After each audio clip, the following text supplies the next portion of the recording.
Halo, welcome back to channel Matematika Wajib. Masih di YouTube channel Milka Tasik. Oke, kita akan mempelajari statistika. Oke, tapi untuk part yang ketiga ya. Jika kalian masih ingat, part yang lalu kita masih bicara tentang statistika untuk ukuran pemusatan data. Nah, untuk yang sekarang kita masih bicara tentang ukuran, tetapi untuk ukuran letak data dan ukuran penyebaran data. Oke, langsung saja. Untuk ukuran letak data baik data tunggal maupun data kelompok yang kita pelajari ada 3 unsur, yaitu kuartil, desil, dan persentil. Kuartil, desil, dan persentil. Ya. Kuartil, desil, dan persentil ya. Oke. Langsung saja untuk supaya kalian lebih memahami kata kunci untuk desil, kuartil, dan persentil. Untuk kuartil sendiri dia mempartisi data menjadi 4 bagian yang sama. Ya, itu kata kuncinya. Dan ada 3 kuartil dibagi 3, kuartil 1 atau kuartil bawah Q1, kuartil kedua atau median, dan kuartil ketiga atau kuartil atas. Nah, untuk rumusannya sendiri seperti ini. Nah, nanti pada saat dihitung hasilnya desimal baru kita menggunakan interpolasi linear. Nah, interpolasi linear dirumuskan seperti ini. Nah, dan itu akan juga berlaku untuk desil dan persentil. Nah, untuk desil sendiri, kalau tadi persentil kalau tadi untuk kuartil dia membagi 4 data menjadi bagian yang sama, untuk kata kunci desil 10 bagian yang sama. Kalau persentil 100 bagian yang sama. Nah, rumusannya sama, cuma perbedaannya di pembagiannya saja ya. Oke.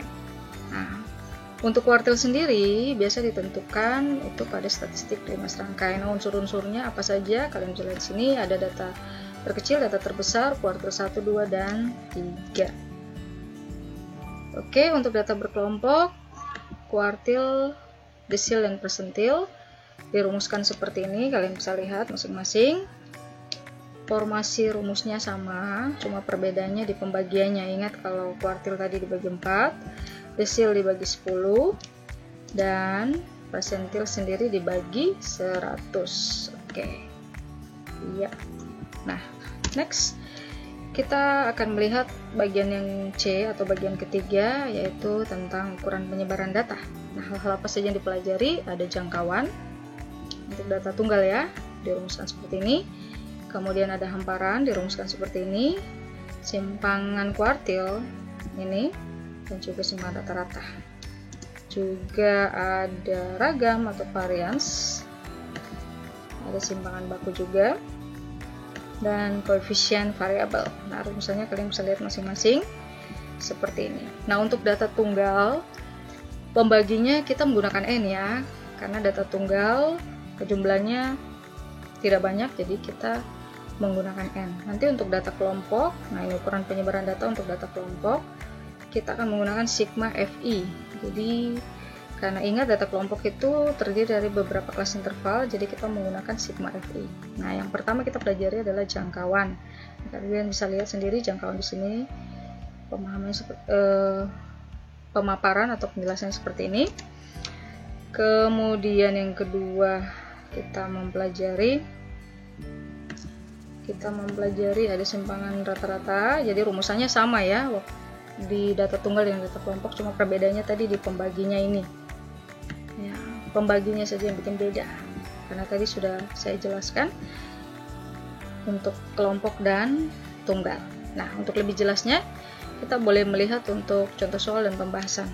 Nah, jika kalian sering melihat atau menyimak video pembelajaran di statistika part yang kedua, kalian pasti tidak lazim dengan 2 soal ini. Ya, benar sekali, 2 soal ini adalah 2 soal yang saya gunakan pada pembelajaran sebelumnya, statistika part yang kedua. Saya menggunakan 2 soal ini untuk menentukan mean, modus, dan median. Nah, dengan soal yang sama, saya ambil soal yang sama, tapi saya mengganti pertanyaannya, yaitu pertanyaan tentang yang kita pelajari sekarang, yaitu ukuran letak data dan ukuran penyebaran data. Oke, kita langsung lihat saja pembahasannya.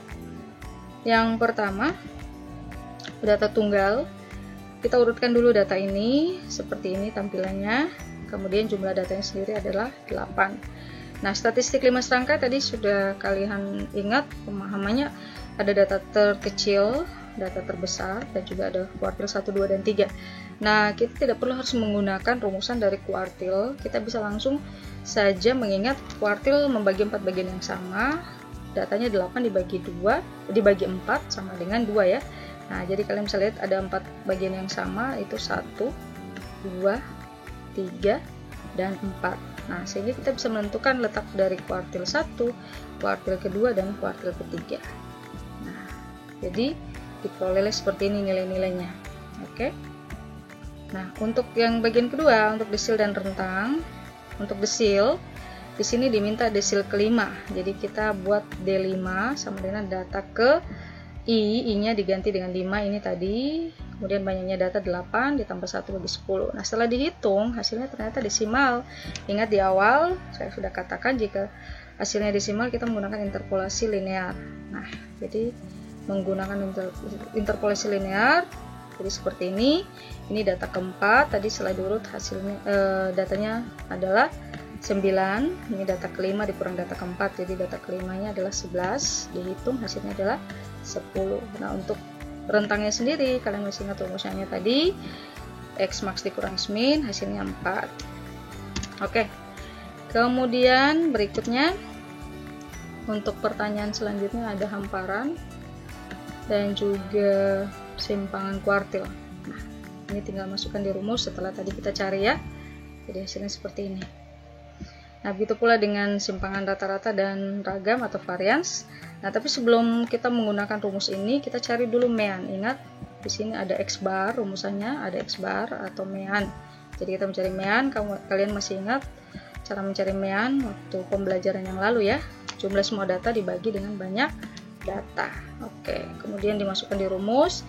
Ini XI data pertama 8 dikurangi 10 meannya tadi ya, dan seterusnya. 2 ini adalah frekuensi. Frekuensi artinya banyaknya data ke-8 tadi ada 2, data ke-9 ada 2, dan seterusnya. Nah, setelah dihitung hasilnya dapatnya ini. Nah, begitu pula dengan ragam atau varians, cuma perbedaannya kalau ini menggunakan simpangan rata-rata, tadi menggunakan nilai mutlak, kalau ini pangkat kurung pangkat 2. Nah, tapi cara penghitungannya sama sehingga diperoleh hasilnya ini. Oke, next, pertanyaan selanjutnya mencari simpangan baku. Nah, setelah diperoleh ragam, cari simpangan bakunya sudah mudah, tinggal kita cari. Nah, hasil perhitungannya ini, ingat kita rasionalkan penyebut bentuk akar. Nah, KF-nya sendiri, masukkan rumus, dihitung hasilnya dapatnya ini. Nah, kemudian untuk pertanyaan nomor 2, data kelompok ya. Untuk data kelompok, saya ingatkan kembali untuk pengerjaan kuartil, desil, dan persentil, dia mirip-mirip dengan modus dan median waktu pembelajaran yang lalu. Kita cari dulu letaknya. Jadi letaknya kita ambil ini karena ditanya kuartil kedua, I-nya 2, dihitung dapat 20, sehingga kita mencari di sini jumlah frekuensi yang 20, kita hitung ini semua, di sini semua 21 ya.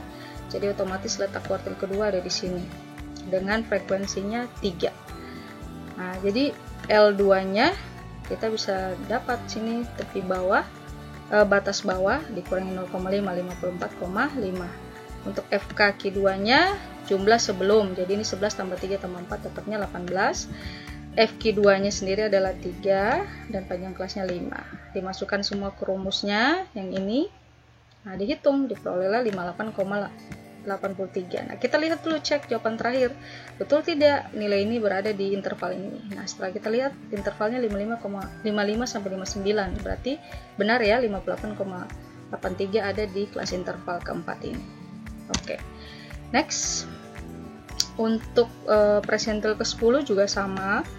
Cara pengerjaannya sama dengan desil tadi, kita cari dulu letaknya. Ingat, persentil tadi dibagi dengan 100. Jadi kita buat I-nya tadi 10, banyaknya data 40 dibagi 100 dapatnya 4. Nah, kita cek data keempatnya di situ, frekuensi yang 4 mempunyai frekuensi 4. Ini tadi kalian bisa lihat ada di kelas interval yang pertama. Ini ya. 4 ada di sini ya. Jadi letaknya persentil ke-10 ada di kelas interval yang pertama. Oke. Nah, cara pengerjaannya sama, dicari semua kemudian dihitung hasilnya ini. Nah, ingat letaknya benar ya, dia berada di antara 40 sampai 44. Nah, seperti itu untuk persentil. Nah, kemudian yang ketiga kita cari simpangan baku. Untuk mencari simpangan baku, sama aturannya kita cari dulu, sama dengan data tunggal. Data tunggal kita harus cari mean atau rataan hitungnya. Nah, ini rataan hitung. Kalian masih ingat waktu pembelajaran yang lalu kita sudah mempelajari ini tabelnya yang sudah kita buat waktu pembelajaran yang lalu. Diperoleh ini, dapatnya ini ya. Oke. Nah, kemudian kita tinggal mencari simpangan bakunya ini. Kita tinggal mencari simpangan bakunya. Tapi untuk mencari simpangan baku kita buat dulu tabel. Dan unsur-unsurnya kita buat FI, XI, FI. Kemudian ingat rumusannya simpangan baku. XI kurang X bar atau mean pangkat 2. Jadi kita harus mencari ini dulu. Dan dikalikan dengan frekuensi. Dikalikan dengan frekuensi masing-masing. Jadi kalian sudah tahu cara menghitung ini ya. Ya, seperti biasa kita cari dulu XI-nya. XI-nya artinya titik tengah kelas interval pertama. Jadi XI yang pertama, X1-nya adalah 42 titik. Kemudian 47 dan seterusnya. Nah, tinggal kita kurangi dengan meannya tadi. Ingat meannya tadi dapat berapa? Iya, meannya kita peroleh atau kita dapat 55,25. Jadi tadi 42 ini kita kurangi dengan 55,25 sehingga dia menghasilkan ini tadi, menghasilkan ini min 13,25. Begitu pula seterusnya sampai kelas interval ke 6. Oke.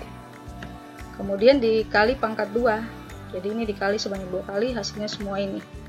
Nah, setelah itu hasil ini kita kalikan dengan frekuensi masing-masing. Jadi ini 175,56 dikali dengan 11.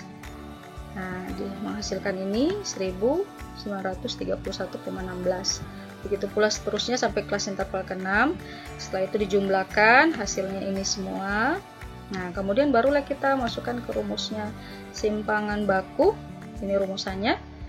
Hasilnya ini tadi dimasukkan 3977,4 dibagi dengan sigma FI atau banyaknya data 40, mendapatkan hasil ini.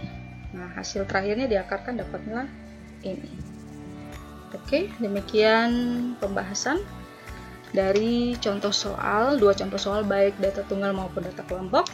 Semoga kalian memahami dan terus simak pembelajaran-pembelajaran berikutnya di channel-channel berikutnya, baik channel Matematika Wajib maupun Matematika Perminatan. Tetap sehat dan tetap semangat. Thank you. Dan jangan lupa like, komen, dan subscribe ya. Terima kasih. Thank you.